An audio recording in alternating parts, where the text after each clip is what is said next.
నిజామాబాద్ లో రియాజ్ ఎన్కౌంటర్ పై విచారణ మొదలైంది. విచారణ అధికారిగా ఎల్లారెడ్డి డీఎస్పీ శ్రీనివాసరావు నియమించింది. ఇప్పటికే ఎన్కౌంటర్ ఘటనపై హెచ్ఆర్సీ నోటీసులు ఇచ్చింది. పక్క జిల్లా డీఎస్పీతో పోలీస్ శాఖ విచారణకు ఆదేశించింది.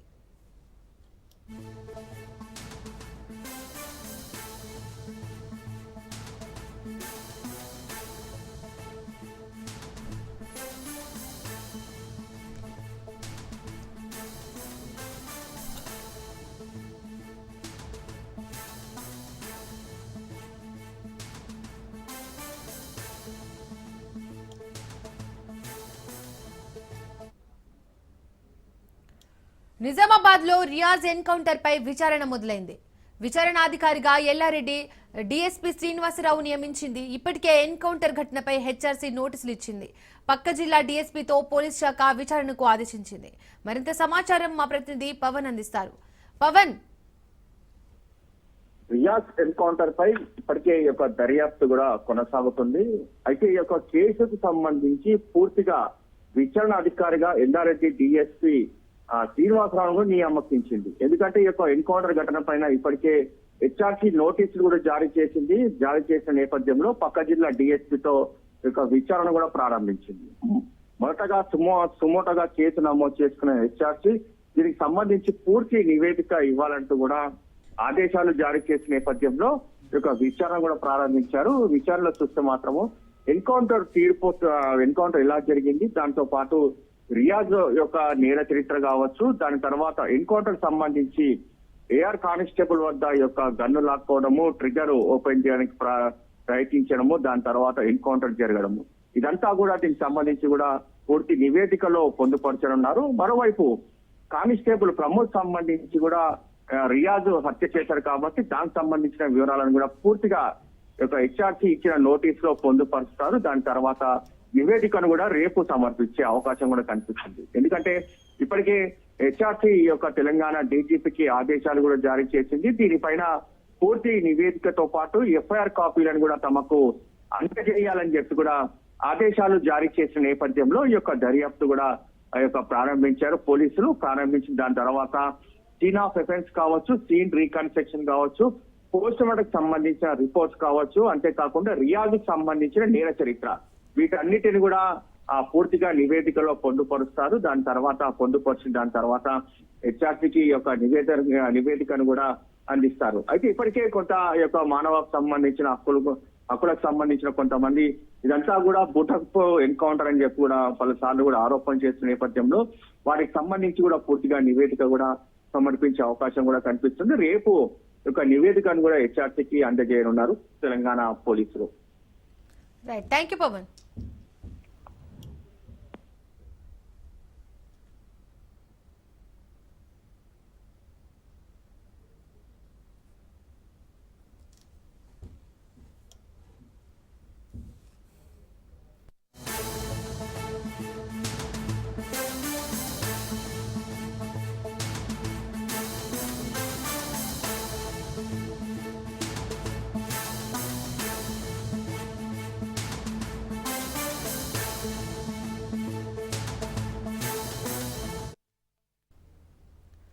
ఆగ్నేయ బంగాళాఖాతంలో ఏర్పడిన అల్పపీడనం ప్రభావంతో ఏపీలో భారీ వర్షాలు కురుస్తున్నాయి.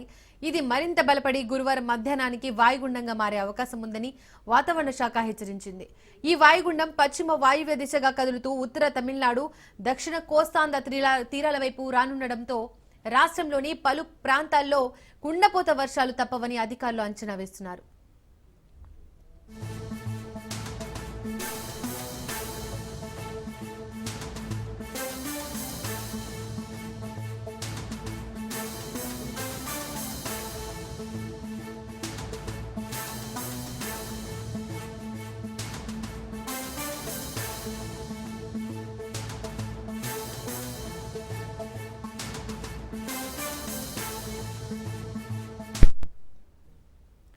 వాయుగుండం ముప్పు నేపథ్యంలో రాష్ట్ర ప్రభుత్వం అప్రమత్తమైంది. వాతావరణ శాఖ 6 జిల్లాలకు రెడ్ అలర్ట్ జారీ చేసింది.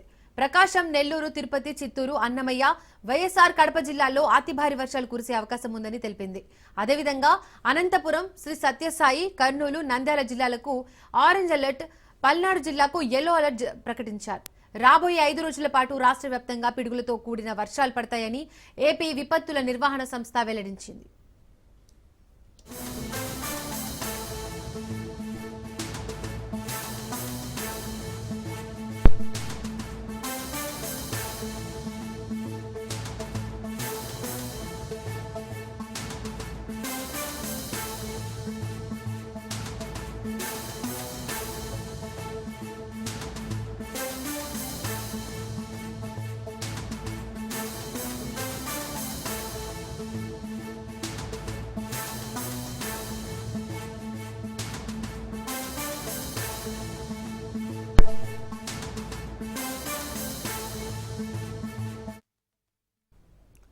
ఇప్పటికే శ్రీ పొట్టి శ్రీరాములు, నెల్లూరు, ప్రకాశం జిల్లాలతో పాటు రాయలసీమలోని పలు ప్రాంతాల్లో ఎడతెరిపి లేకుండా వర్షం కురుస్తోంది. బుధవారం ఉదయానికి శ్రీకాళహస్తిలో అత్యధికంగా 19 సెంటీమీటర్ల వర్షపాతం నమోదైంది. తీరం వెంబడి గంటకు 35 నుంచి 55 కిలోమీటర్ల వేగంతో బలమైన ఈదురుగాలులు వీస్తాయని, అందువల్ల మత్స్యకారులు శనివారం వరకు వేటకు వెళ్లొద్దని అధికారులు తీవ్ర హెచ్చరికలు జారీ చేశారు.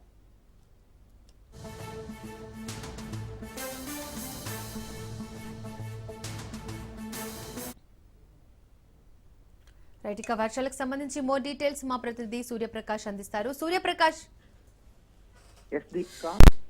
ఏదైతే ఈ యొక్క అల్పపీడనం ఉందో దానికి సంబంధించి భారీగా అయితే వర్షాలు కురుస్తాయని అయితే వాతావరణ శాఖ అధికారులు తెలియజేస్తున్నారు. పశ్చిమ వాయువు దిశగా అయితే ఈ యొక్క అల్పపీడనం అయితే ప్రస్తుతం కదులుతున్న పరిస్థితి కనిపిస్తుంది. నైరుతి బంగాళాఖాతంలో ఏర్పడిన అల్పపీడనం తమిళనాడు తీరం నుంచి వాయువు దిశగా కదిలి అదే ప్రాంతంలో ప్రస్తుతం అయితే కొనసాగుతుంది. అది వాయువు దిశగా పయనించి పూర్తిగా ఉత్తర తమిళనాడు పరిసర ప్రాంతాల్లో భారీగా వర్షాలు పడే అవకాశం ఉండడంతో అక్కడ పూర్తిగా అయితే ఎక్కువగా వర్షాలు పడే అవకాశం ఉంటుందనే విషయాన్ని అయితే తెలియజేస్తున్నారు. దీని ప్రభావంతో ఏపీలో పలు జిల్లాలకైతే భారీ వర్షాలు, ఈ యొక్క ఏదైతే అల్పపీడన ప్రభావం ఉందో ఇది నైరుతి పశ్చిమ మధ్య బంగాళాఖాతంలో వాయుగుండంగా బలపడే అవకాశం ఉండటంతో మరీ ముఖ్యంగా ఆంధ్రప్రదేశ్ లో భారీ వర్షాలు కురిసే అవకాశం ఉంటుందని అయితే వాతావరణ శాఖ అధికారులు అయితే తెలియజేస్తున్నారు. ముఖ్యంగా ఆంధ్రప్రదేశ్ లో అయితే 14 జిల్లాలకు ఫ్లాష్ ఫ్లడ్స్ అలర్ట్ ను కూడా జారీ చేసిన పరిస్థితి కనిపిస్తుంది. ప్రకాశం, నెల్లూరు, తిరుపతి, చిత్తూరు, అన్నమయ్య, కడప, అనంతపూర్, సత్యసాయి, కర్నూలు జిల్లాల్లో అయితే రెడ్ అలర్ట్ అయితే జారీ చేసిన పరిస్థితి కనిపిస్తుంది. గుంటూరు, బాపట్ల, పల్నాడు, కృష్ణా, ఎన్టీఆర్ జిల్లాలకు కూడా ఫ్లాష్ ఫ్లడ్స్ వచ్చే అవకాశం ఉంటుందని అయితే అధికారులు అయితే తెలియజేసిన పరిస్థితి కనిపిస్తుంది. అటు ప్రకాశం, కడప, నెల్లూరు, అన్నమయ్య, తిరుపతి జిల్లాలకు అయితే రెడ్ అలర్ట్ ప్రకటించింది. ఈ ప్రాంతంలో అకస్మాత్తుగా వరదలు వచ్చే అవకాశం ఉందని ప్రజలంతా కూడా అప్రమత్తంగా ఉండాలని అయితే అధికారులు సూచించిన పరిస్థితి కనిపిస్తుంది. తిరుపతిలో అయితే తిరుపతి, శ్రీకాళహస్తి, నెల్లూరు, ఒంగోలు, కడపలో అయితే ఎడతెరిపి లేకుండా నిన్న ఉదయం నుండి కూడా ఇప్పటికీ భారీ వర్షం అయితే కురుస్తున్న పరిస్థితి ఉండడంతో అయితే ఎక్కడికక్కడ వాగులు, వంకలు అన్ని పొంగి పొర్లుతున్న దృశ్యాలు కనిపిస్తున్నాయి. రోడ్లన్నీ కూడా ఒక జలమయమైన పరిస్థితి కనిపిస్తుంది. జలపాతాల దగ్గర అయితే భారీగా వరద నీరు వస్తుండడంతో ఎవరు కూడా ఆ దగ్గరికి వెళ్ళొద్దని చెప్పేసి అయితే అధికారులు సూచనలు జారీ చేసిన పరిస్థితి కనిపించడం మీద కనిపిస్తుంది. ఈ యొక్క అల్పపీడనం ఏదైతే ఉందో దీనికి సంబంధించి ప్రకాశం జిల్లాలో అక్కడక్కడ భారీ వర్షాలు అయితే భారీగా కురిసే అవకాశం ఉండడం, అలానే కర్నూలు, తిరుపతి జిల్లాలకు పిడుగులతో కూడిన మోస్తరు నుండి భారీ వర్షాలు పడతాయని అయితే వాతావరణ శాఖ అధికారులు అయితే తెలియజేస్తున్నారు. దీనిపైన అయితే ఇప్పటికే ప్రభుత్వం కూడా అప్రమత్తం అవుతూ బంగాళాఖాతంలో తీవ్ర అల్పపీడనం నేపథ్యంలో పలు జిల్లా కలెక్టర్లతో కూడా నిన్న సాయంత్రం హోంమంత్రి అనిత అయితే సమీక్ష సమావేశం నిర్వహించడం జరిగింది. రాగల 24 గంటలు కూడా దీనిపైన అయితే పూర్తిగా అధికారులంతా అప్రమత్తంగా ఉండాలని, ప్రజలను కూడా అప్రమత్తం చేసి ఎప్పటికప్పుడు వాళ్ళని సురక్షిత ప్రాంతాలకు తరలించాల్సిన అవసరం ఎంతైనా ఉందనే విషయాన్ని అయితే తెలియజేసిన పరిస్థితి కనిపిస్తుంది. రానున్న 5 రోజుల్లో రానున్న 5 రోజులు కూడా పిడుగులతో కూడిన వర్షాలు కురిసే అవకాశం ఉందని, 35 నుండి 55 కిలోమీటర్ల వేగంతో బలమైన ఎదురుగాలు వీస్తాయని కూడా వాతావరణ శాఖ అధికారులు తెలియజేస్తారు. కనుక దానికి సంబంధించి అంతా కూడా సిద్ధంగా ఉండి ఎవరికి ఎటువంటి ప్రాణ నష్టం కానీ ఆస్తి నష్టం కూడా కలగకూడదని కలెక్టర్లు, ఎస్పీలతో అయితే ప్రభుత్వ యంత్రాంగం సిద్ధంగా ఉండాలనే విషయాన్ని అయితే హోంమంత్రి అనిత తెలియజేసిన పరిస్థితి ఉంది. ఈ రోజైతే అత్యంత కీలకంగా ఉంటుందని చెప్పేసి రాయలసీమ ప్రాంతం అంతా కూడా అప్రమత్తంగా ఉండాలనే విషయాన్ని అయితే తెలియజేసిన పరిస్థితి కనిపిస్తుంది. దీపిక. Thank you Suryaprakash.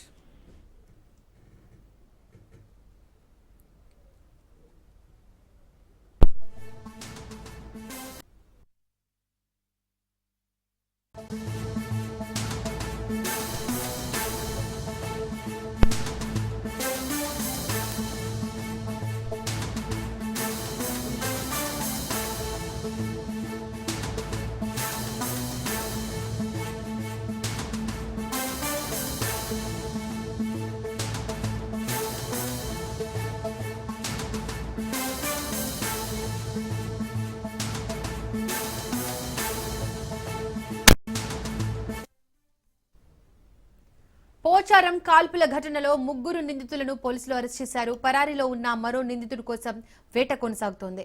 కాల్పుల ఘటనలో గాయపడ్డ వ్యక్తి శరీరం నుండి బుల్లెట్ బయటకు తీసిన డాక్టర్లు అతనికి మరో సర్జరీ అవసరం ఉందని తెలిపినట్లు సమాచారం. నిందితులను పోలీసులు కాసేపట్లో మీడియా ముందు ప్రవేశపెట్టనున్నారు. ఈ కేసులో ప్రధాన నిందితుడు బాధితుడిని మాట్లాడుకుందామని పిలిచి దాడికి పాల్పడ్డట్టు ప్రాథమిక సమాచారం.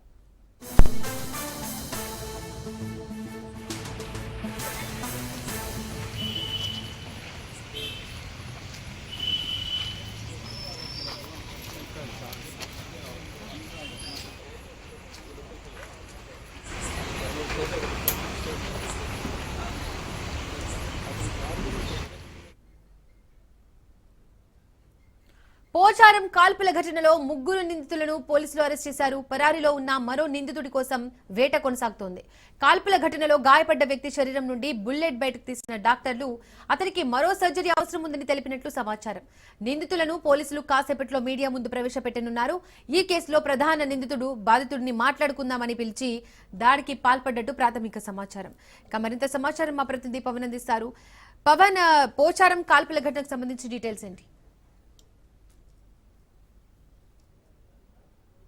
యొక్క కేసులో 3 అదుపులోకి తీసుకున్నారు. అయితే ప్రశాంత్ అలియాస్ సోను సింగ్ పైన ఇబ్రహీం అనే ఒక వ్యక్తి 2 రౌండ్ల కాల్పులు కూడా జరిపారు. అయితే అతనికి ఒక పక్కన ఎముకల్లో యొక్క బుల్లెట్ కూడా ఇరికిపోవడంతో అతనికి సర్జరీ కూడా చేశారు. సర్జరీ చేసిన నేపథ్యంలో యొక్క బుల్లెట్ని కూడా బయటకు తీశారు. ప్రజెంట్ అతనికి ప్రాణాపాయ స్థితి మాత్రం ఎలాంటిది లేదని చెప్పి మరోవైపు యొక్క డాక్టర్లు కూడా చెప్తున్న పరిస్థితి కనిపిస్తుంది. అయితే ఈ కేసుకు సంబంధించి చూస్తే గోరక్ష కార్యకర్తగా యొక్క ప్రశాంత్ అలియాస్ సోను సింగ్ గత కొన్ని రోజుల నుంచి కూడా గోవులను తరలిస్తుండగా అక్రమంగా వాటిని అన్నిటిని కూడా పట్టుకున్నారు. అయితే పట్టుకొని దీనికి సంబంధించి పోలీసులకు కూడా అప్పచెప్తున్నారు. అయితే ఈ నేపథ్యంలో ఇబ్రహీం అనే ఒక వ్యక్తి మాత్రము తరచూ అతను యొక్క గోవులను తరలిస్తుండగా 5 సార్లు కూడా సోను సింగ్ పట్టుకోవడంతో శ్రీనివాస్ అనే ఒక వ్యక్తితో మాట్లాడుకుందాం రా అని చెప్పి కూడా పిలిపించి ఒక్కసారిగా అతని పైన మాట పెరిగి ఇద్దరి మధ్యలో యొక్క గొడవ జరిగింది. గొడవ జరిగిన నేపథ్యంలో ఇబ్రహీం తన వద్ద ఉన్న తుపాకీతో 2 రౌండ్ల కాల్పులు జరిపారు. అయితే అప్పటికే అక్కడ ఉన్న అజ్జు అంతో కాకుండా శ్రీనివాస్ అనే 2 వ్యక్తులు కూడా పరారయ్యారు. ప్రస్తుతము యొక్క పోలీసులు 3 కూడా అదుపులోకి తీసుకున్నారు. దాని తర్వాత మరొక నిందితుడు మాత్రం పరారులో ఉన్నట్టుగా దీనికి సంబంధించి ఇటు పోలీసులు చెప్తున్న పరిస్థితి కనిపిస్తుంది.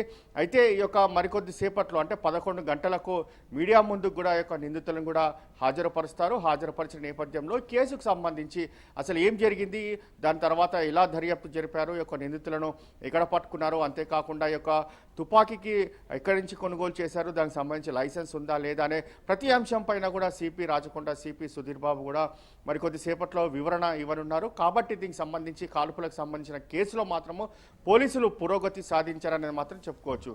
అయితే ఈ యొక్క నిందితులు 3 ఇప్పటికే అదుపులోకి తీసుకున్న పోలీసులు మరొకరు పరారులో ఉన్నారు. అతన్ని కూడా చాలా త్వరలో పట్టుకుంటామని చెప్పి మరోవైపు పోలీసులు చెప్తున్న పరిస్థితి కనిపిస్తుంది. అయితే సోను సింగ్కి మాత్రం ఎలాంటి ప్రాణహాని లేదని చెప్పి కూడా ప్రధానంగా ఇటు డాక్టర్స్తో పాటు ఇటు పోలీసులు చెప్తున్నారు. అయితే ఇప్పటికే సికింద్రాబాద్ యశోద హాస్పిటల్లో మరొక సర్జరీ చేసే అవకాశం ఉందని చెప్పి కూడా మనకు తెలుస్తుంది. ఎందుకంటే అతనికి ఇప్పటికే బుల్లెట్ తీసేశారు, మరొక సర్జరీ అవసరం ఉండే అవకాశం ఉందని చెప్పి కూడా డాక్టర్స్ కూడా చెప్తున్న పరిస్థితి కనిపిస్తుంది. ఓవరాల్గా మాత్రం ఈ యొక్క కాల్పులకు సంబంధించిన కేసులో పోలీసులు పురోగతి కూడా సాధించారు. మరికొద్ది సేపట్లో అంటే 11 గంటలకు ఒక మీడియా సమావేశం కూడా పెడుతున్నట్లుగా దీనికి సంబంధించి ఒక పత్రికా ప్రకటన కూడా విడుదల చేశారు. Right Pavan, thank you.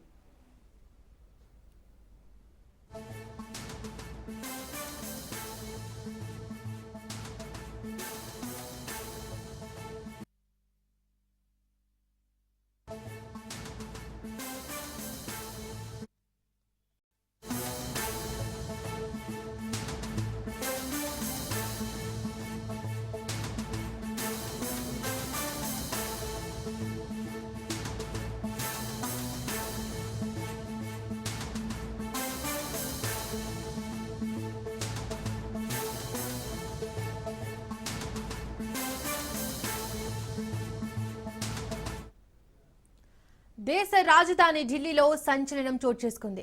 Rohini ప్రాంతంలో గ్యాంగ్స్టర్లు సంచరిస్తున్నారనే సమాచారం మేరకు రంగంలోకి దిగిన ఢిల్లీ క్రైమ్ బ్రాంచ్ పోలీసులు బీహార్ పోలీసులతో కలిసి జాయింట్ ఆపరేషన్ చేపట్టారు. ఈ సందర్భంగా జరిగిన ఎన్కౌంటర్లో బీహార్కు చెందిన 4 బడా గ్యాంగ్స్టర్లు హతమయ్యారు. మృతుల్లో gang leader రంజక్ Pathak, భీమ్లేష్ మహాతో alias భీమ్లేష్ Sawhney, Manish Pathak, Aman Thakur ఉన్నారు. కాగా బీహార్లో అనేక తీవ్రమైన నేరాల్లో మోస్ట్ వాంటెడ్ గా ఈ 4 నిందితులు సిగ్మా ఎండ్ కంపెనీ పేరుతో ఓ గ్యాంగ్ ను నడుపుతూ అరాచకాలు సృష్టించారు. అయితే వారిపై స్వరాష్ట్రంలో పెద్ద ఎత్తున కేసులు నమోదవడంతో సొంత రాష్ట్రాన్ని వదిలి ప్రస్తుతం ఇతర రాష్ట్రాల్లో తలదాచుకుంటున్నారు. బీహార్ అసెంబ్లీ ఎన్నికల వేళ ఢిల్లీలో జరిగిన ఈ భారీ ఎన్కౌంటర్ ప్రస్తుతం దేశవ్యాప్తంగా హాట్ టాపిక్ గా మారింది.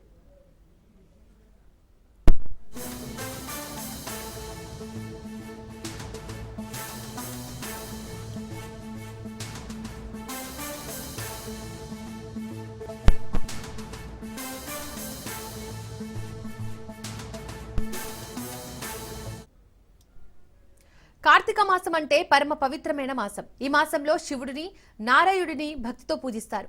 వేకోజామున నదుల్లో స్నానం చేసిన భక్తి శ్రద్ధలతో దీపాలు వెలిగిస్తారు. ఈ నెలలో నిత్య దీపారాధన, వ్రతాలు, అన్నదానాలు చేస్తే పుణ్యఫలమని పండితులు తెలుపుతున్నారు. ఇదే అంశానికి సంబంధించి మహానంది వేద పండితులతో మా కర్నూలు ప్రతినిధి మధుసూదన్ మరింత సమాచారం అందిస్తారు. కార్తీక మాసం ఆరంభం కావడంతో ఉమ్మడి కర్నూలు జిల్లాలో అటు శైవ క్షేత్రాలు ఇటు వైష్ణవ క్షేత్రాలకు భక్తి తాకిడి పెరిగింది. కార్తీక మాసం అంటే శివకేశవులకు ఇష్టమైన మాసం. ఇక ఇదే అంశానికి సంబంధించి మనతో మాట్లాడేందుకు మహానంది దేవస్థానం వేద పండితులు రవిశంకర్ అవధాన స్వామి, చెప్పండి, కార్తీక మాసం విశిష్టత ఏంటి? ఓం నమో మహానందీశ్వరాయ. మనకి ప్రధానంగా శాస్త్రంలో నకార్తీక సమోమాస అని శాస్త్రం చెప్తుంది. అంటే కార్తీక మాసముతో సమానమైనటువంటి ఒక గొప్ప మాసం అనేటువంటిది మరొక మాసం లేదు అని చెప్పి మనకి శాస్త్రవచనం. ప్రధానంగా ఈ యొక్క కార్తీక మాసం అనేటువంటిది మనకి కృత్తికా నక్షత్రంలో చంద్రుడు సంచరించేటువంటి మాసం కాబట్టి ఈ మాసానికి చాంద్రమానం ప్రకారంగా కార్తీక మాసం అనేటువంటి పేరు రావడం జరిగింది. కృత్తికా నక్షత్రం అంటే కనుక జ్యోతి నక్షత్రంగా, అగ్ని నక్షత్రంగా చెప్పబడుతుంది. కాబట్టి ఈ యొక్క కార్తీక మాసంలో అందరూ కూడా విశేషంగా చేసేటువంటి నదీ స్నానం కానీ, దీపారాధన కానీ, ఈశ్వరుడికి రుద్రాభిషేకం కానీ, లేదా నారాయణుడికి తులసీ దళంతో అర్చన కానీ, బిల్వంతో ఈశ్వరుడిని అర్చించడం కానీ, దీపాలు వెలిగించడం కానీ, సాలగ్రామ దానాలు చేయడం కానీ, ఇలా ఏ రకమైనటువంటి దైవ కార్యాలు చేయడానికైనా గొప్ప మాసంగా, మంచి శుభఫలాల్ని కలిగించేటువంటి మాసంగా ఈ యొక్క కార్తీక మాసాన్ని చెప్పడం జరుగుతుంది. అదే కృత్తికా నక్షత్రం జ్యోతి నక్షత్రం కాబట్టి మనకి చాంద్రమానం ప్రకారంగా ఈ యొక్క 12 చైత్రాది 12 మాసాలు కూడా మనకి కలగడం జరుగుతుంది. ఈ యొక్క అగ్ని నక్షత్రంలో వచ్చినటువంటి మాసము. అంతేకాకుండా కార్తీక పౌర్ణమి రోజున చంద్రుడు విశేషమైనటువంటి శివుని యొక్క తేజస్సునంతా కూడా కలిగి ఉంటాడని చెప్పి మనకి కార్తీక పురాణంలో చెప్పబడి ఉంది. కాబట్టి ఆ రోజున స్వయంగా సాక్షాత్తు పార్వతీదేవియే ఈశ్వరుణ్ణి నమస్కరిస్తూ ఆ కైలాసమంతా కూడా చుట్టూ తోరణంలాగా దీపాలని కట్టడం, దాన్ని జ్వాలా తోరణంగా మనమందరం కూడా కొనసాగించడం అనేటువంటిది విశేషం. ఎందుకంటే ఎక్కువ తేజస్సుతో ఉన్నటువంటి ఆ యొక్క చంద్రుని కళలు అనేటువంటిది ప్రతి మానవుడి మీద పడాలి. అట్లాగే ఆ యొక్క దీప కాంతిలో వచ్చేటువంటి తేజస్సు కూడా మానవునిలో కలిగి అజ్ఞానములన్నీ కూడా తొలగి మంచి సద్భావనలు కలిగి తద్వారా లోక కళ్యాణానికి ఉపయోగపడాలి అని చెప్పేసి మనకి అనాదిగా మహర్షుల కాలం నుంచి కూడా కార్తీక పౌర్ణమి రోజున దీపం వెలిగించడం, ప్రధానంగా జ్వాలా తోరణం చేయడం అనేటువంటిది ప్రధానంగా జరుగుతున్నది. చివరిగా చెప్పండి, కార్తీక అమావాస్య రోజు ఇటు బిల్వార్చన అటు కుంకుమార్చన చేస్తారు, ఏంటి ఇది? అంటే మనకి మాస శివరాత్రులు అనేటువంటిది 12 మాస శివరాత్రులు వస్తాయి సంవత్సరంలో. అందులో 2టికి మాత్రం చాలా విశేషంగా చెప్పబడి ఉన్నారు. ఎందుకంటే మాఘమాసంలో వచ్చేటువంటి మాస శివరాత్రిని మహాశివరాత్రిగా ఈశ్వరుడు లింగోద్భవ కాలంలో ఆవిర్భవించినటువంటి దినంగా మనం జరుపుకోవడం జరుగుతుంది. అట్లాగే కార్తీక మాసంలో వచ్చేటువంటి మాస శివరాత్రి మహాశివరాత్రితో సమానమైనటువంటి మాస శివరాత్రిగా చెప్పబడుతుంది. ఈ రోజున మనం బిల్వంతో అర్చన చేయాలి. ఎందుకంటే కూడా ఈ యొక్క కార్తీక మాసం అంతా కూడా వనాలకి సంబంధించినటువంటి వృక్ష పూజలంతా కూడా మనం చేయడం ప్రధానం. తులసి పూజ చేసేటువంటిది కూడా ఈ మాసంలోనే, అట్లాగే ఉసిరి చెట్టుకు పూజ చేసేది ఈ మాసంలోనే, అట్లాగే బిల్వ వృక్షంలో మహాలక్ష్మిని పూజ చేసేది కూడా ఈ మాసంలోనే. కాబట్టి ప్రకృతి స్వభావంగా కలిగినటువంటి ఆ యొక్క బిల్వదళంతో మాస శివరాత్రితో ఈశ్వరుడికి చేసేటువంటి అర్చన అనేటువంటిది అనంతమైనటువంటి పుణ్యఫలాన్ని కలగజేస్తుంది. కాబట్టి ఈ యొక్క కార్తీక మాసం అనేటువంటిది ప్రతిరోజు కూడా సూర్యోదయాత్ పూర్వమే మనం నదీ స్నానం చేయడం, అట్లాగే ఈశ్వరుడికి అభిషేకం చేయడం, నారాయణుడికి తులసి దళంతో అర్చన చేయడం, సాలగ్రామ దానం చేయడం, ఇవన్నీ కూడా మనం చేయడానికి చాలా విశేషమైనటువంటి ఫలితం కలుగుతుంది. అందులో ప్రధానంగా మనకి దక్షిణ భారతదేశంలో అత్యంత ప్రాచీనమైనటువంటి క్షేత్రంగా ఉన్నటువంటి మహానంది క్షేత్రంలో ఈ యొక్క కార్తీక మాస వ్రతాన్ని చేయడానికి మనకి చక్కటి అవకాశం ఈ యొక్క క్షేత్రంలో మాత్రమే లభ్యమవుతుంది మనకి. ఎందుకంటే ఇక్కడ ప్రత్యక్షంగా ప్రవహించేటువంటి గంగాదేవి అనేటువంటిది ఇక్కడ స్వయంగా ఉండడం, అట్లాగే ఈశ్వరుడు ఇక్కడ స్వయంభువుగా వెలిసి ఉండడం, అట్లాగే మనకి శివకేశవులకి ప్రీతి అయినటువంటి మాసం కార్తీక మాసం. ఎందుకంటే కార్తీక మాసానికి అధిదేవతగా దామోదరుడిని చెప్పబడుతుంది, కార్తీక దామోదరుడు అని చెప్పి. అట్లాగే మనకి శివకేశవులకి భేదం లేదు అని చెప్పి తెలియజేసేటువంటి క్షేత్రంగా ఈ యొక్క మహానంది క్షేత్రంలో ఈశ్వరుడితో సమానంగా కోదండరామస్వామి వారు, మహావిష్ణు స్వరూపమైనటువంటి కోదండరామస్వామి వారు కూడా పూజలు అందుకోవడం, ఆ రకంగా కార్తీక మాసంలో ఇక్కడ వచ్చేటువంటి వారికి సంపూర్ణమైనటువంటి వ్రత ఆచరణ ఫలాన్ని కలగజేసేటువంటి అవకాశం క్షేత్రంలో ఉన్నది. కార్తీక మాసంలో పూజలు నిర్వహిస్తే రెట్టింపు ఫలితాలు లభిస్తాయని వేద పండితులు చెప్తున్న పరిస్థితి. వీడియో జర్నలిస్ట్ శివశంకర్తో మధు, రాజ్ న్యూస్, కర్నూలు జిల్లా. టీటీడీ పరకామణిలో జరిగిన అక్రమాలపై కూటమి ప్రభుత్వం దర్యాప్తు చేస్తుందని TTD board member Bhanuprakash Reddy తెలిపారు. గత ప్రభుత్వంలో తాడేపల్లి కేంద్రంగా చేసుకుని తిరుమలలో అనేక అక్రమాలు జరిగాయని TTD board member Bhanuprakash Reddy ఆరోపించారు. పరకామణిలో కోట్లాది రూపాయలు కుంభకోణంలో సూత్రధారులు, పాత్రధారులు త్వరలో బయటికి వస్తారని అంటున్న టీటీడీ బోర్డు మెంబర్ భానుప్రకాష్ రెడ్డితో మా ప్రతినిధి సంతోష్ ఫేస్ టు ఫేస్. ఈ అక్రమాలపై ఇప్పటికే హైకోర్టు అయితే కనుక సీరియస్ అవడంతో పాటు గతంలో నుంచి కూడా ఇటు భానుప్రకాష్ రెడ్డి అయితే అనేక ఆరోపణలు చేస్తున్నటువంటి పరిస్థితులు కూడా కనబడుతూ ఉన్నాయి. ప్రస్తుతం అయితే కనుక కూటమి ప్రభుత్వం అధికారంలోకి వచ్చిన అనంతరం కూడా ఈ యొక్క పరకామణి విషయాన్ని అయితే కనుక సీరియస్గా తీసుకోవడం కూడా జరుగుతూ ఉంది. ప్రస్తుతం TTD board member, BJP senior నేత భానుప్రకాష్ రెడ్డి మనతో ఉన్నారు. వారితో మాట్లాడించే ప్రయత్నం చేద్దాం. సార్, కూటమి ప్రభుత్వం అధికారంలోకి వచ్చిన తర్వాత లడ్డూ తయారీ దగ్గర నుంచి ఇప్పుడు ప్రస్తుతం పరకామణిలో జరిగినటువంటి అక్రమాలపై ఏ విధంగా ఇటు నిర్ణయాలు తీసుకోబోతా ఉంది, అదేవిధంగా హైదరాబాద్లో జరిగేటువంటి రౌండ్ టేబుల్ సమావేశంలో ఏదైనటువంటి అంశాలను అయితే కనుక అజెండా ఏ విధంగా ఉండబోతుంది?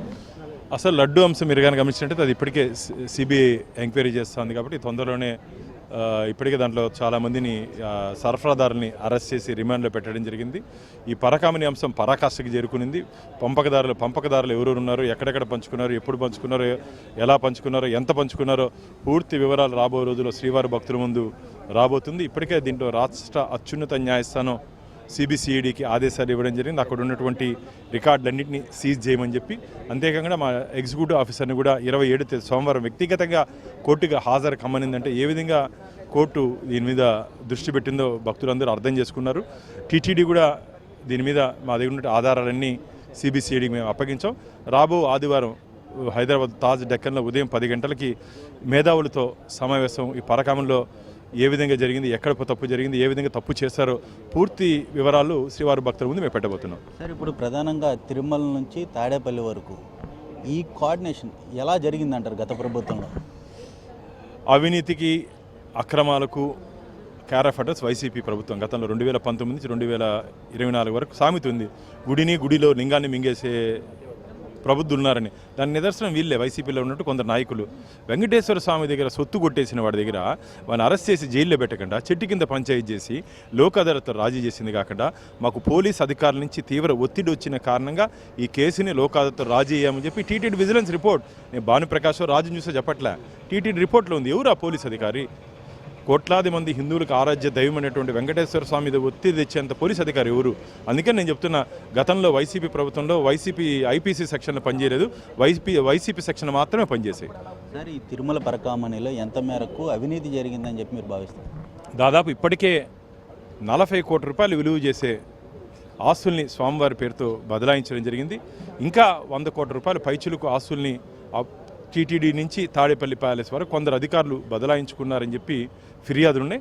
రాబో రోజుల్లో ఖచ్చితంగా వీళ్ళెవరూ తప్పించుకునే అవకాశం లేదు. ఇప్పటికే దీని మీద లోకేష్ బాబు సిట్టు విచారణకి ఆదేశాలు ఇవ్వడం జరిగింది. హైకోర్టు కూడా సోమవారం ఏ నిర్ణయం తీసుకుంటుందో వేచి చూడాలి. సార్, ఫైనల్గా చూసుకున్నట్లయితే కనుక ఇక హైదరాబాద్లో రౌండ్ టేబుల్ సమావేశం 26వ తేదీన, 27వ తేదీన హైకోర్టులో జరగబోయేటువంటి విచారణ, ఒకదాని తర్వాత ఒకటి. అంటే ఈ 2 రోజుల్లో ఏ విధమైనటువంటి నిర్ణయాలు జరగబోతున్నాయన్న? ఖచ్చితంగా వడ్డీ కాసులు వాడు అంటారు వెంకటేశ్వర స్వామిని.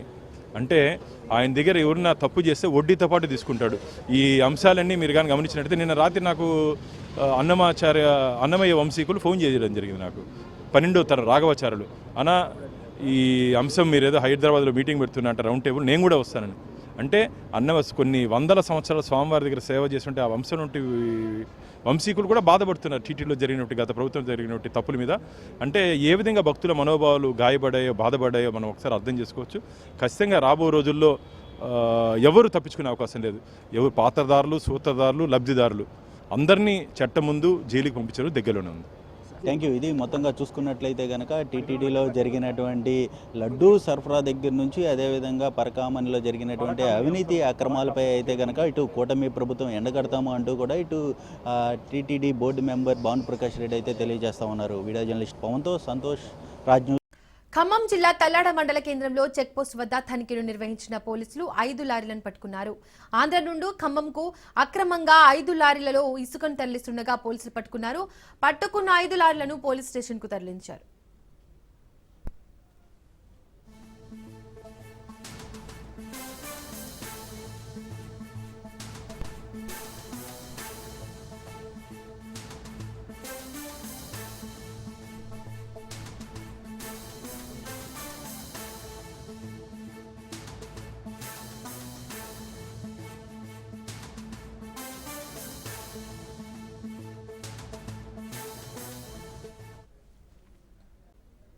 శ్రీ సత్యసాయి జిల్లా కదిరి రూరల్ మండలం అల్లిపూర్ తండాలో నాటుసారా తయారీదారులు ఎక్సైజ్ పోలీసులపై కట్టెలతో దాడి చేశారు.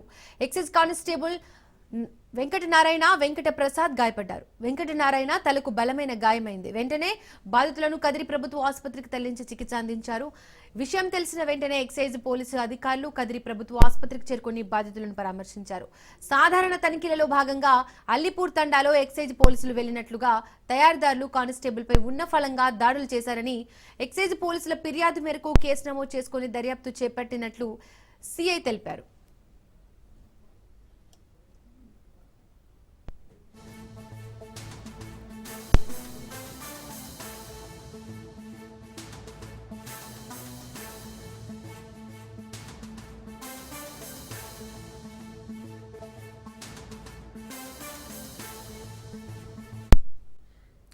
నెల్లూరు జిల్లా కృష్ణపట్నం సముద్ర తీరంలో అలలు ఎగిసిపడుతున్నాయి. సముద్రంలో అలలు 4 నుండి 5 అడుగుల మేర ఎగిసిపడుతున్నాయి.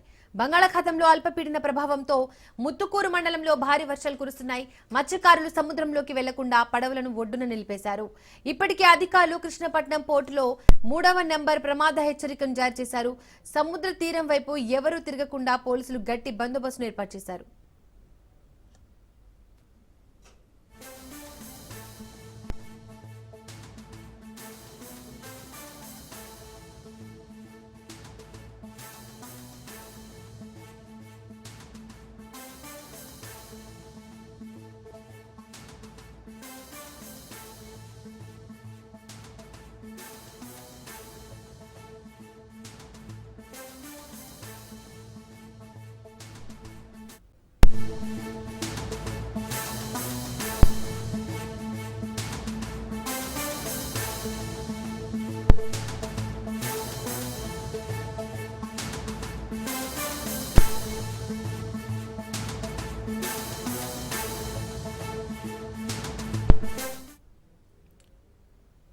తెలంగాణ ఆబ్కారీ శాఖలో రిజ్వీ రిజైన్ వివాదం సంచలనంగా మారింది. ఎక్సైజ్ ప్రిన్సిపల్ సెక్రటరీ రిజ్వీపై మంత్రి జూపల్లి తీవ్ర ఆరోపణలు చేశారు.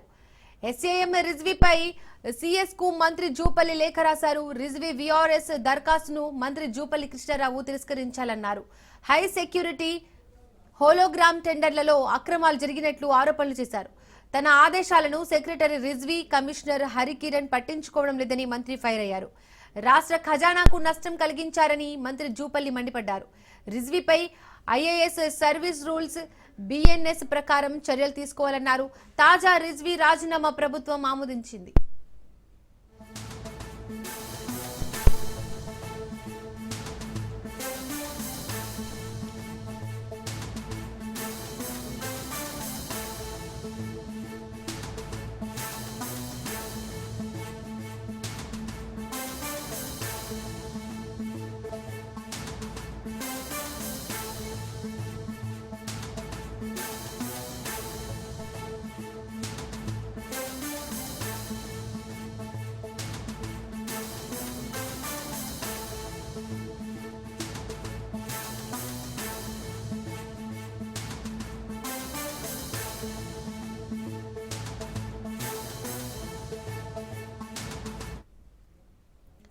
తెలంగాణ ఆబ్కారీ శాఖలో రిజ్వీ రిజైన్ వివాదం సంచలనంగా మారింది.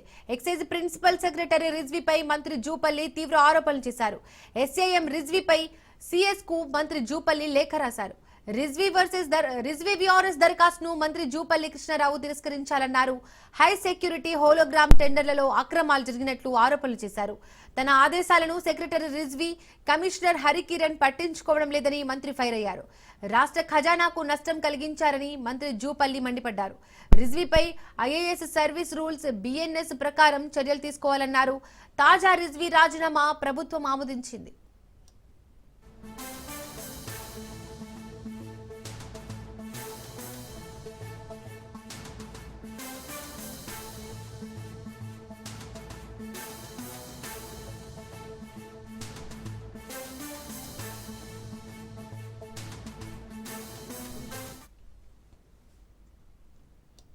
తెలంగాణ ఆబ్కారీ శాఖలో రిజ్వీ రిజైన్ వివాదం సంచలనంగా మారింది. ఎక్సైజ్ ప్రిన్సిపల్ సెక్రటరీ రిజ్వీపై మంత్రి జూపల్లి తీవ్ర ఆరోపణలు చేశారు. ఎస్ఏఎం రిజ్వీపై సీఎస్ కు మంత్రి జూపల్లి లేఖ రాశారు. రిజ్వీ విఆర్ఎస్ దరఖాస్తును మంత్రి జూపల్లి కృష్ణారావు తిరస్కరించాలన్నారు. హై సెక్యూరిటీ హోలోగ్రామ్ టెండర్లలో అక్రమాలు జరిగినట్లు ఆరోపణలు చేశారు. తన ఆదేశాలను సెక్రటరీ రిజ్వీ, కమిషనర్ హరికిరణ్ పట్టించుకోవడం లేదని మంత్రి ఫైర్ అయ్యారు. రాష్ట్ర ఖజానాకు నష్టం కలిగించారని మంత్రి జూపల్లి మండిపడ్డారు. రిజ్వీపై ఐఏఎస్ సర్వీస్ రూల్స్ బిఎన్ఎస్ ప్రకారం చర్యలు తీసుకోవాలన్నారు. తాజా రిజ్వీ రాజీనామా ప్రభుత్వం ఆమోదించింది. మోర్ డీటెయిల్స్ మా ప్రతినిధి రాజు అందిస్తారు. రాజు, తెలంగాణ ఎక్సైజ్ శాఖలో రిజ్వీ ఐఏఎస్ అధికారి రిజ్వీ ఏదైతే ఉందో ఆయన వీఆర్ఎస్ ప్రస్తుతం తీవ్ర కలకలం రేపుతా ఉంది. దీనికి సంబంధించి అబ్కారీ శాఖలో అసలు ఏం జరుగుతూ ఉంది అని కూడా ఒక్కసారిగా కూడా ప్రభుత్వ వర్గాల్లో ఇటు రాజకీయ వర్గాల్లో తీవ్ర కలకలం అయితే రేగుతున్న పరిస్థితి కనిపిస్తూ ఉంది. తాజాగా ఆయన వీఆర్ఎస్కు అప్లై చేసుకోవడం జరిగింది. మరొక వైపు మంత్రి జూపల్లి కృష్ణారావు కూడా ఈ వివాదంపై స్పందించడం జరిగింది. ఆయన చీఫ్ సెక్రటరీకి లేఖ కూడా రాయడం జరిగింది. ప్రిన్సిపల్ సెక్రటరీగా ఉన్నటువంటి ఐఏఎస్ రిజ్వీ అనేక అక్రమాలకు పాల్పడని చెప్పి కూడా మంత్రి జూపల్లి చీఫ్ సెక్రటరీకి 4 పేజీల లేఖ కూడా రాయడం జరిగింది. ఈ లేఖలో రిజ్వీ చేసినటువంటి ఏవైతే పనులు ఉన్నాయో అవన్నిటినీ కూడా సిఎస్ దృష్టికి తీసుకువెళ్ళడం జరిగింది. ప్రధానంగా ఏదైతే అబ్కారీ శాఖలో 11 సంవత్సరాలుగా ఒకే కంపెనీకి ఈ మద్యం బాటిళ్లపై లేబుళ్లకు సంబంధించిన అంశంలో ఒకే కంపెనీకి కట్టబెడుతూ వస్తూ ఉన్నారు. అదేవిధంగా ఇట్లా చాలా వరకు కూడా ఏవైతే అబ్కారీ శాఖలో ఉన్నటువంటి పాత వారికే అవకాశం కల్పిస్తూ ఆయన దీని ద్వారా లబ్ధి పొందుతున్నారన్న విషయాన్ని కూడా చీఫ్ సెక్రటరీ దృష్టికి మంత్రి తీసుకురావడం జరిగింది. అదే దీంతో పాటు ఆయన ఏదైతే ఉందో మంత్రి ఆదేశాలను కూడా లెక్క చేయకుండా కూడా కొన్ని ఫైల్స్ను ముఖ్యమంత్రి అంటే సీఎంఓ కార్యాలయానికి పంపించారని చెప్పి కూడా మంత్రి తన లేఖలో పేర్కొనడం జరిగింది. మంత్రి ఆదేశాలను కూడా ఆయన బేఖాతరు చేశారని చెప్పి కూడా చెప్తా ఉన్నారు. తన విధులకు ఆటంకం కలిగే విధంగా కూడా ఐఏఎస్ రిజ్వీ వ్యవహరించారని చెప్పి కూడా మంత్రి జూపల్లి కృష్ణారావు ఆయనపై ఫైర్ అవుతున్నటువంటి పరిస్థితి కనిపిస్తూ ఉంది. అదేవిధంగా ఈ ప్రిన్సిపల్ సెక్రటరీ రిజ్వీతో పాటు ఏదైతే కమిషనర్గా ఉన్నటువంటి హరికిరణ్ కూడా తన మాటలను కానీ తన ఆదేశాలను కానీ ఎక్కడా కూడా పట్టించుకోలేదు. కీలక ఫైల్స్ ఏవైతే ఉంటాయో అవన్నీ కూడా తన అనుమతి లేకుండానే సీఎంఓకి పంపడం, వాటిపై నిర్ణయాలు తీసుకోవడం, ఇవన్నీ కూడా తన విధులను నిర్వర్తించకుండా ఆటంకాలు కలిగించే విధంగా కూడా ఉన్నాయని చెప్పి కూడా మంత్రి సిఎస్ దృష్టికి తీసుకురావడం జరిగింది. అదేవిధంగా ఇక్కడ భారీగా అవకతవకలు జరిగాయి అని చెప్పి కూడా మంత్రి సిఎస్ దృష్టికి తీసుకురావడం జరిగింది. దీనిపై పూర్తి స్థాయిలో విచారణ జరిపించాలి. అదేవిధంగా రిజ్వీ అప్లై చేసుకున్నటువంటి వీఆర్ఎస్కు ఆమోదం తెలుపొద్దని చెప్పి కూడా ఆయన లేఖలో స్పష్టంగా పేర్కొనడం జరిగింది. దీనికి సంబంధించి ఏవైతే ఆయన చేసినటువంటి పనులు, ఆయన తీసుకున్నటువంటి నిర్ణయాలపై పూర్తిగా సమగ్రంగా విచారణ చేస్తే అవన్నీ కూడా బయటికి వచ్చే అవకాశం ఉంది అని చెప్పి కూడా మంత్రి జూపల్లి కృష్ణారావు చీఫ్ సెక్రటరీ రామకృష్ణారావు దృష్టికి తీసుకురావడం జరిగింది. ప్రధానంగా ఏదైతే అబ్కారీ శాఖలో గత కొంత కాలంగా కూడా చూసుకున్నట్టయితే ఇటు మంత్రి జూపల్లి కృష్ణారావుకు ఇటు ప్రిన్సిపల్ సెక్రటరీగా ఉన్నటువంటి రిజ్వీకి మధ్య తారాస్థాయికి విభేదాలు చేరుకున్నాయని చెప్పేసి కూడా డిపార్ట్మెంట్లో కూడా ఇటు గుసగుసలు వినిపిస్తూ ఉన్నాయి. దీనికి సంబంధించి మంత్రి ఆదేశాలు ఇచ్చినప్పుడు కూడా ఆయన పట్టించుకోకపోవడం, తన వ్యవహార శైలిని మార్చుకోకపోవడం, అదేవిధంగా ఈ లేబుళ్లకు సంబంధించి మద్యం బాటిళ్లపై లేబుళ్లకు సంబంధించి ఏదైతే కొత్త వారికి అవకాశం కల్పించాలి దాన్ని 11 సంవత్సరాలుగా పాతవారికే ఇస్తా ఉన్నారు. ఈ హోలోగ్రామ్స్ విషయంలో కానివచ్చు, లేబుల్ల విషయంలో కానివచ్చు, అవి మార్చాలని చెప్పేసి కూడా ఒక కమిటీని కూడా మంత్రి ఏర్పాటు చేయడం జరిగింది. దీనికి సంబంధించి కేవలం ఒక్కసారి మాత్రమే కమిటీ సమావేశమైంది. తదుపరి ఎప్పుడు కూడా అసలు ఆ కమిటీకి దాన్ని పట్టించుకోలేదు రిజ్వీ అని చెప్పి కూడా మంత్రి తన లేఖలో పేర్కొనడం జరిగింది. కానీ దీనికి సంబంధించి ప్రభుత్వం మాత్రం తాజాగా నిన్న ఏదైతే ఆయన వీఆర్ఎస్ను ఆమోదిస్తూ ప్రభుత్వం అయితే నిర్ణయం తీసుకోవడం జరిగింది. ఈ నెల 31వ తేదీ నుంచి ఆయన వీఆర్ఎస్ను 31వ తేదీ విత్ ఎఫెక్ట్ డేట్ తోటి ఆయన వీఆర్ఎస్ను ఆమోదిస్తూ చీఫ్ సెక్రటరీ నిర్ణయం అయితే తీసుకోవడం జరిగింది. మరొక వైపు ప్రిన్సిపల్ సెక్రటరీ ఉన్నటువంటి రిజ్వీ మాత్రం తన ఖజానాకు ఎక్కడా కూడా నష్టం జరిగే విధంగా కూడా వ్యవహరించలేదని చెప్పేసి కూడా ఆయన తన సన్నిహితుల వద్ద చెప్పినట్టుగా కూడా తెలుస్తా ఉంది. తన సుదీర్ఘ ఈ యొక్క అడ్మినిస్ట్రేషన్ డిపార్ట్మెంట్లో ఇవన్నీ కూడా ఇన్ని రోజులు చేసినటువంటి పని ఏదైతే ఉందో దానికి ఆయన సంతృప్తికరంగా ఉన్నారు అని చెప్పి కూడా ఆయన సన్నిహితుల వద్ద చెప్పినట్టుగా కూడా తెలుస్తూ ఉంది. అదేవిధంగా ఈ మంత్రి చేస్తూ ఉన్నటువంటి ఏవైతే ఆరోపణలు ఉన్నాయో అదేవిధంగా డిపార్ట్మెంట్లో జరుగుతున్నటువంటి అవినీతి ఏదైతే ఉందో ఆయన దృష్టికి తీసుకువెళ్ళినప్పుడు అట్లాంటిది ఏమీ లేదు, సో కేవలం వ్యక్తిగత కారణాలతోనే నేను వీఆర్ఎస్ తీసుకుంటున్నానని చెప్పి కూడా ఐఏఎస్ రిజ్వీ అయితే తన సన్నిహితుల వద్ద చెప్పినట్టుగా కూడా తెలుస్తోంది. మొత్తానికైతే ఈ వ్యవహారం ఏదైతే ఉందో అబ్కారీ శాఖలో భారీ కుంభకోణం జరిగిందని చెప్పి కూడా ఇప్పటికే ఇటు ప్రతిపక్షాలకైతే ఒక ఆయుధం దొరికినట్టయితే అయింది. Deepika. Right Raju, thank you.